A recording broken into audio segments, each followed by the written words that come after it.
Test ক্রিকেটটাকে বাংলাদেশের সংস্কৃতিতে আমরা এন্টারটেইনিং করতে পারিনি এবং টেস্ট খেলা যাতে একটা প্রাইডের ব্যাপার, এই প্রাইডটা ক্রিকেট সংস্কৃতিতে বাংলাদেশ ছড়িয়ে দিতে পারেনি। বাংলাদেশের বড় সংখ্যক ক্রিকেটারের কাছে টেস্টটা এখনো পর্যন্ত যথেষ্ট আবেদন রাখে না।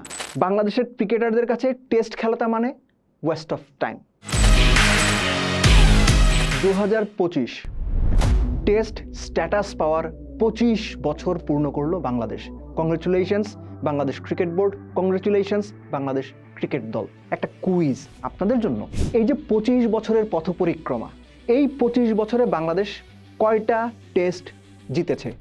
যিনি জানেন আপনি জানেন, আর যিনি জানেন না প্লিজ দয়া করে মাথার উপরে খুব বেশি প্রেশার একদম দেবেন না। ভিডিওর একটা জায়গায় আমিই বলে দেব। তার আগে একটা ব্যাপার বলে রাখা জরুরি, 25 বছরের পথ চলায় বাংলাদেশ টেস্ট ক্রিকেট যেখানে যাবার কথা গ্লোবাল স্ট্যান্ডার্ডে গিয়েছে সেখানে। ক্রিকেট বা টেস্ট ক্রিকেটের সংস্কৃতি বলতে আমরা যেটা বুঝি বাংলাদেশে গড়ে উঠেছে। বাংলাদেশের ফার্স্ট ক্লাস ক্রিকেটের মান, ক্রিকেটের কাছে সেটার আবেদন কোন জায়গাতে আছে, এই আলোচনা করব পোস্টে। আপনাদের সঙ্গে আমি আছি দেব চৌধুরী। 2005 বাংলাদেশ প্রথম টেস্ট জিতেছিল জিম্বাবুয়ের এগেনস্টে এবং ওই টেস্ট জয়ের ফলে বাংলাদেশ সিরিজটাও জিতেছিল।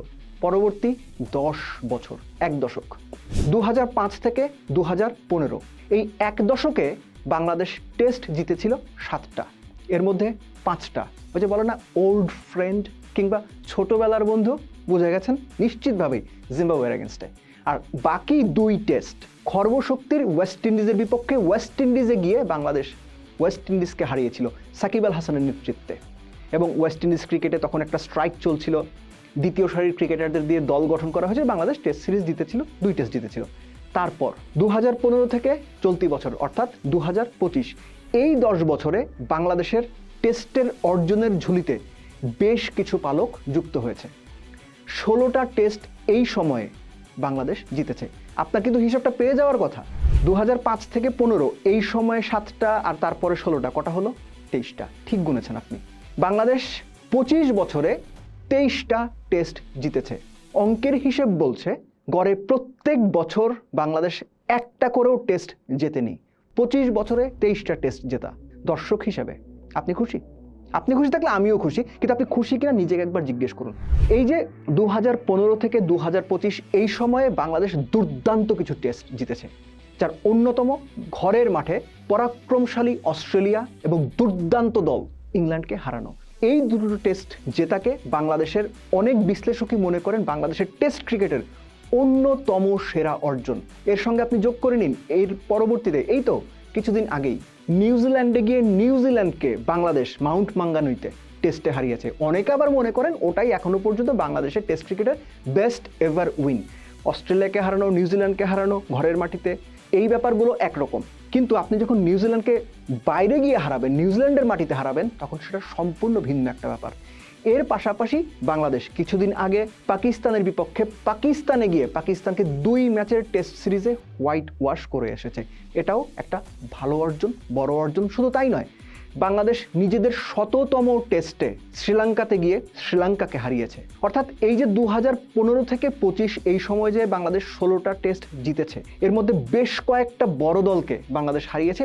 পাশাপাশি আফগানিস্তান, আয়ারল্যান্ড এবং ওয়েস্ট ইন্ডিজ, তাদেরকেও বাংলাদেশ হারিয়েছে। সব মিলে আমরা যদি এই 25 বছরের পথ পরিক্রমা হিসেব করি, বাংলাদেশ 9টা সিরিজ জিতেছে। এই 9টা সিরিজের মধ্যে বাংলাদেশ 4টাই জিতেছে জিম্বাবুয়ের এগেনস্টে। এছাড়া আয়ারল্যান্ডের বিপক্ষে, ওয়েস্ট ইন্ডিজের বিপক্ষে, আফগানিস্তানের বিপক্ষে বাংলাদেশ সিরিজ জিতেছে। আফগানিস্তান আর আয়ারল্যান্ডের বিপক্ষে বাংলাদেশ যে সিরিজগুলো জিতেছে সেগুলো আবার একটা টেস্টেরই সিরিজ ছিল। এখনো পর্যন্ত বাংলাদেশ সাউথ আফ্রিকা এবং ভারত এই দুটো দলকে টেস্টে হারাতে পারেনি। নিউজিল্যান্ডকে 2 বার হারিয়েছে, পাকিস্তানকে 2 বার হারিয়েছে, অস্ট্রেলিয়া, ইংল্যান্ডকে 1 বার করে। সবচেয়ে বেশি অ্যাজ ইউ প্রেডিক্টেড জিম্বাবুয়ের এগেনস্টে। এই হচ্ছে মোটামুটি 25 বছরে বাংলাদেশের টেস্ট সাকসেস। এই সাকসেস যেটা আমি আগেই বলছিলাম যে 25 বছরে 23টা টেস্ট জেতা, এটা আপনি ভালোভাবে নেবেন নাকি আপনার চোখে এটা একটু নিচের দিকে, সেটা সম্পূর্ণ আপনার বিবেচনা, আপনার দায়িত্ব। কিন্তু টেস্টের স্ট্যান্ডার্ড অনুযায়ী Australia, England, south Africa, Bharat এই দলগুলো যে জায়গাতে চলে গেছে, যেভাবে টেস্ট ক্রিকেটটা খেলছে, টেস্ট ক্রিকেট যে এন্টারটেইনিং মুডে সেখানকার দর্শকরা নিচ্ছে, সেই দেশের সাপোর্টাররা নিচ্ছে। টেস্ট চ্যাম্পিয়নশিপের ফাইনাল যদি আপনি দেখে থাকেন, পুরোটা সময় কি পরিমাণ দর্শক মাঠে হাজির ছিল, এই ব্যাপারগুলো যদি আমরা দেখে থাকি তাহলে বাংলাদেশের টেস্ট ক্রিকেটটা কোন জায়গাতে আছে। শুরু করেছিলাম এই আলোচনাটা দিয়েই, মাঝখানে এই কথাগুলো বললাম যে বাংলাদেশের টেস্ট ক্রিকেটে এই পর্যন্ত প্রাপ্তিগুলো কি কি। প্রথম এবং প্রধান কথা হচ্ছে বাংলাদেশ টেস্টের স্ট্যান্ডার্ডে, গ্লোবাল স্ট্যান্ডার্ডে যে জায়গাতে থাকার কথা ওই জায়গাতে নেই, ধারে কাছে নেই। এই সত্যটা সবার আগে মেনে নেওয়া জরুরি, তারপরে বাকি আলোচনা। বাংলাদেশের প্রথম যে সমস্যাটা সামনে আসে সেটা হচ্ছে টেস্টের সংস্কৃতি। বাংলাদেশের টপমোস্ট প্লেয়ারদের একটা বড় অংশ টেস্ট খেলতে চায় না। বাংলাদেশের ক্রিকেটারদের কাছে টেস্ট খেলাটা মানে ওয়েস্ট অফ টাইম। বাংলাদেশের বড় সংখ্যক ক্রিকেটারের কাছে টেস্টটা এখনো পর্যন্ত যথেষ্ট আবেদন রাখে না। তার কারণ কি? কেননা টেস্ট ক্রিকেটটাকে বাংলাদেশের সংস্কৃতিতে আমরা এন্টারটেইনিং করতে পারিনি, এবং টেস্ট খেলা যাতে একটা প্রাইডের ব্যাপার, এই প্রাইডটা ক্রিকেট সংস্কৃতিতে বাংলাদেশ ছড়িয়ে দিতে পারেনি। এর দায় বা ব্যর্থতা আপনি যাই বলেন, কিংবা দায়িত্ব অবশ্যই বাংলাদেশ ক্রিকেট বোর্ডের। সাফল্য ব্যর্থতা যা কিছু আছে সবই বাংলাদেশ ক্রিকেট বোর্ডের। সাফল্যের ভাগ যদি তারা নেন, ব্যর্থতার দায়ও নিতে হবে। বাংলাদেশের ফার্স্ট ক্লাস স্ট্রাকচার, আপনি যখনই কোনো পার্টিকুলার একটা বড় টেস্ট প্লেয়িং নেশনকে হিসেব করবেন, ধরেন অস্ট্রেলিয়া কিংবা ইংল্যান্ড কিংবা ভারত, তাদের যে ফার্স্ট ক্লাস স্ট্রাকচার, সেখানে যে ধরনের ফ্যাসিলিটিস, সেখানে ক্রিকেটারদের যে পরিমাণ ইনভেস্ট কিংবা ক্রিকেট বোর্ডের যে পরিমাণ ইনভেস্ট, তারা তাদের স্ট্রাকচারটাকে যে পর্যায়ে নিয়ে গিয়েছে, খুব স্বাভাবিকভাবেই সেখান থেকে প্রতিদ্বন্দ্বিতাপূর্ণ ক্রিকেট খেলে দারুণ মানসম্পন্ন গ্লোবাল স্ট্যান্ডার্ড ক্রিকেটার তৈরি হচ্ছে। বাংলাদেশের ফার্স্ট ক্লাস ক্রিকেট কোথায় দাঁড়িয়ে আছে? এখনো পর্যন্ত বাংলাদেশের ফার্স্ট ক্লাস ক্রিকেটকে অনেক ক্রিকেটারই বলেন, রসিকতা করে না, সিরিয়াসলি বলেন এটা একটা পিকনিক ক্রিকেট। উইকেটের মান বলেন, খেলার মান বলেন, ফ্যাসিলিটির ব্যাপার বলেন, সব কিছু মিলে বাংলাদেশের ফার্স্ট ক্লাস স্ট্রাকচারটা এখনো পর্যন্ত ক্রিকেটারদের কাছে ওই আবেদন তৈরি করতে পারেনি যে না, আমি ফার্স্ট ক্লাস ক্রিকেটার হব, আমি ফার্স্ট ক্লাস ক্রিকেটার হয়ে নামের পাশে 5,000, 8,000, 10,000 রান করে একটা মার্ক রেখে যাব। এই সংস্কৃতি বাংলাদেশে তৈরি হয়নি। একই সঙ্গে এই সংস্কৃতিগুলো তখনই তৈরি হয় যখন পার্টিকুলার কোনো cricket board, not necessary Bangladesh, যখন কোনো পার্টিকুলার ক্রিকেট বোর্ড তার ফার্স্ট ক্লাস স্ট্রাকচারকে ভ্যালু করে। আপনি বাংলাদেশের বিভিন্ন ভেন্যুতে যেখানে ফার্স্ট ক্লাস ক্রিকেট হয় আপনি যাবেন, সেখানে ড্রেসিং রুমের অবস্থা দেখবেন, আপনার চোখ কপালে উঠে যাবে।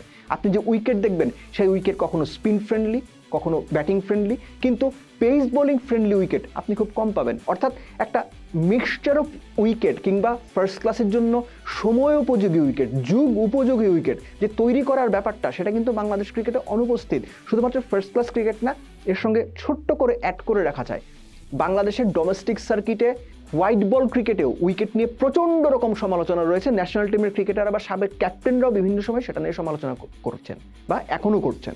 কাম down to test cricket again, যে বাংলাদেশের যে স্ট্রাকচারটা তৈরি হয়ে আছে, এই স্ট্রাকচারটা ফার্স্ট ক্লাসে দ্বিস্তর বিশিষ্ট করা হয়েছে, যে 2 টায়ার, দুটো দল নামবে, দুটো দল উঠবে। আবার শুনছি নতুন করে স্ট্রাকচার করার চেষ্টা করা হচ্ছে।